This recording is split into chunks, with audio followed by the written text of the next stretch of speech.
হোক ঠান্ডা, আমি তো বলেছি আমি খাবো না। একটু খোলাখুলি বলো তো মা, তুমি কি শুধু এবারে চাই খাবে না, নাকি অন্য খাবারও খাবে না?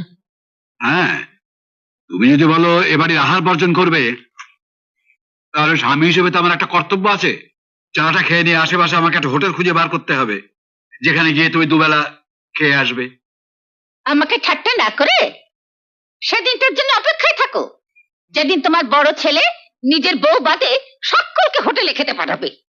বড়দা যদি হোটেলেই পাঠায়, পাড়ার হোটেলে পাঠাবে কেন? হ্যাঁ, আমরা দল বেঁধে তাজ বেঙ্গল কিংবা গ্র্যান্ড হোটেলে যাব। সেই আশাতেই বসে থাকো। মা, বাজারে যাচ্ছি, বলো কি কি আনতে হবে। তুই বাজারে যাচ্ছিস কেন? স্বপন কিংবা রতনকে পাঠা। না, ওরা তো রোজই যায়। আজ নতুন বাড়িতে এসছে, আমি মাকে বাজার করে খাওয়াবো। বলো মা, কি মাছ খাবে? আমায় জিজ্ঞেস করছিস কেন? তোর বউকে গিয়ে জিজ্ঞেস কর। বারে, তুমি থাকতে ও বলবে কেন?